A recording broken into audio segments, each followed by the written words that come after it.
तो अब सबसे पहले मैं पूड़ियाँ बनाऊँगी। तो मैंने आटा गूँथ के रख लिया है और आज तुलसी माता की शादी है, तो पहले क्या है कि गैस और किचन हर चीज़ को पहले साफ़ कर लेना। मैंने सुबह ब्रेकफास्ट बनाया था, उसके बाद मैंने गैस को अच्छे से धो लिया है, स्लिप को पूरा साफ़ कर लिया और सारे बर्तन एक बार फिर से धो के ही मैंने खाना बनाने के लिए पूजा का खाना बनाने के लिए आई हूँ। तो क्योंकि सुबह नाश्ता बना था, बच्चे स्कूल गए थे, हस्बैंड दुकान गए थे, तो फिर सारा जूठा वूठा हो रहा था, तो पहले मैंने उन लोगों को निपटा दिया। उसके बाद ही मैंने वापस से फिर अपनी गैस वैस को धो धा के अच्छे से तो पूड़ी सेकूँगी। और इतनी ज़्यादा पूड़ी नहीं खाई जाती मेरे यहाँ, इसलिए वैसे 2 दिन पर डे के हिसाब से 2 पूड़ियाँ तो बनानी चाहिए। तो 60 पूड़ियाँ बनानी चाहिए घर पे। जब गांव में सब लोग एक साथ होते हैं तो हम 60 पूड़ियाँ ही बनाते हैं। और अब मैं 30 ही बना लूँगी। और उसके बाद फिर हलवा बना देंगे। ज़्यादा कुछ लगता नहीं, खीर बनेगी नहीं। तो पूड़ियाँ तल ले रहे हैं। और तुलसी जी की शादी बहुत धूमधाम से होती है। ये कई मंदिरों में तो काफ़ी बैंड वैंड भी आता है। मेरे पास के मंदिर में भी है। यहाँ पूजा करने के बाद मैं मंदिर भी जाऊँगी। ये मैंने आटे की छोटी छोटी गोलियाँ निकाल ली। मुझे 11 दिए बनाने हैं। उसके आटे के 11 दिए मैं इसके आटे के बना के जलाऊँगी और सूजी का हलवा बनाऊँगी। तो अब हलवा भी मेरा बनने को है। अब इसके बाद मुझे बस पूजा की तैयारी करनी है। अभी सुबह से मैंने खाना बस तुलसी जी को नहला के आए थे, अच्छे से साफ़ कर दिए थे। उनके पत्ते थोड़े बाहर बालकनी में रहती हैं तो थोड़ी गंदी हो जाती हैं, तो कर क्या है उनको साफ़ कर दिया था, तो वो सूख भी गए होंगे पत्ते भी उनके। तो अब उठा के अंदर रख लेंगे उनको। और आखिर जब तुलसी जी की शादी है और शादी एक बहुत ही शुभ काम माना जाता है, तो रंगोली बनाना तो बनता ही है। अब बारी है दूल्हे को तैयार करने की। तो आप बताओ मेरे दूल्हे राजा कैसे लग रहे हैं और उनकी ड्रेस कैसी लग रही है। तो लो हमारे दूल्हा जी तैयार हो गए हैं। और अब हम तुलसी माता का सारा श्रृंगार थाली में निकाल के रखेंगे और फिर उसके बाद एक एक करके उनका भी श्रृंगार करेंगे। तो शादी में तो बहुत सारा सामान लगता है। जब एक ब्राइडल तैयार होती है तो काफ़ी चीज़ें लगती हैं। तो लगभग मैंने श्रृंगार की सारी ही चीज़ें ले ली हैं जो जो मेन होती हैं, क्योंकि ज़्यादा वेस्ट लेने का कोई मतलब नहीं है। और ये हम सारा जब पूजा कर लेंगे तो ये सारा श्रृंगार हम किसी को दान में, जो मंदिर है पास में पंडिताइन जी हैं, उनको दे देंगे। तो मेरी रंगोली बन गई है। और मैंने मेरे पास सालिग्राम नहीं है, इसलिए मैं लड्डू गोपाल को मतलब लड्डू गोपाल के साथ तुलसी जी की शादी कराऊंगी। पर जिसके पास सालिग्राम होते हैं तो तुलसी और सालिग्राम का विवाह कराया जाता है।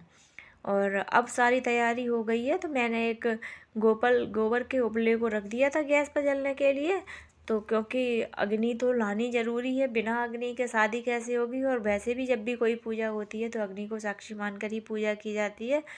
तो मेरी गोसे उपले को रख दिया था। हम जहाँ रहते हैं वहाँ उपले को गोसा भी कहते हैं। तो सबसे पहले हम लहंगा पहनाएंगे तुलसी जी को। और ये मैंने घर पे ही बना लिया था लहंगे को, क्योंकि चुनरी ऊपर से उड़ जाती है। मैं चुनरी भी लाई हूँ पर मैंने लहंगा भी सिल लिया था, तो मैंने कहा लहंगा भी पहना देती हूँ। ऊपर से जो चुनरी लाई हूँ वो चुनरी डाल दूँगी। तो वैसे भी आजकल 3 पीस का ज़माना है, एक चुनरी लगाते हैं और ऊपर दूसरी डालते हैं। तो अब ऐसे कर सब कुछ कर दिया है। अब मैं तुलसी जी का एक एक करके श्रृंगार कर दूंगी। और वैसे तुलसी जी का रियल नाम वृंदा है, ये तो ज़्यादातर सभी लोगों को पता ही होगा। और उनका वो एक बहुत ही पतिव्रता नारी थी। और जिसकी वजह से कि भगवान भी उनका पति जो राक्षस था, उनका पति जो था वो राक्षस था जिसको नहीं मार पा रहे थे। तो श्री हरि विष्णु ने तो वृंदा के साथ छल किया था, जिसकी वजह से फिर उन्होंने जब उनके छल से उनको उनके पति को मार दिया था, जिसकी वजह से तुलसी जी ने गुस्से में आकर इनको श्राप दे दिया कि तुम मेरे चरणों में पत्थर पड़े बने रहोगे और तुम्हारी हर साल मुझसे शादी होगी। तो तभी से ये तुलसी विवाह किया जाता है शालिग्राम जी के साथ। ये जो शालिग्राम ठाकुर जी और विष्णु भगवान तीनों एक ही है, तो आपके पास जो भी अवेलेबल हो आप उसी से इनकी शादी करा दीजिए। शालिग्राम नहीं है तो लड्डू गोपाल नहीं होंगे तो एक विष्णु जी की छोटी सी फोटो होगी, उससे भी ये आप इनका विवाह करा सकते हैं। एकादशी पे नहीं करा सकते देव उठनी है तो पूर्णमासी को भी करा सकते हैं। कई लोग पूर्णमासी को भी करते हैं, कई लोग एकादशी को भी करते हैं।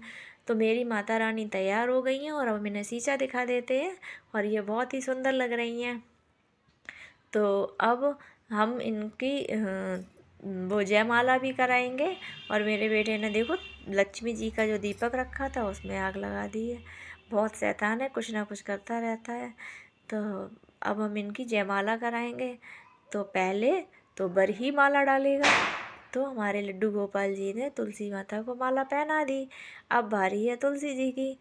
तो अब बारी तुलसी जी को हम ऐसे टच करा देंगे और लड्डू गोपाल जी को माला पहना देंगे। तो वैसे तो अब मैंने अपने हिसाब से पूजा में सब कुछ किया है। अगर कोई चीज़ की कमी रह गई हो तो कमेंट करके मुझे ज़रूर बताना। और अब बारी है इन लोगों की गांठ जोड़ने की। तो अब मैं तुलसी जी की और अपने लड्डू गोपाल जी की गांठ जोड़ दूंगी, जिससे फिर इनकी शादी कराई जाएगी।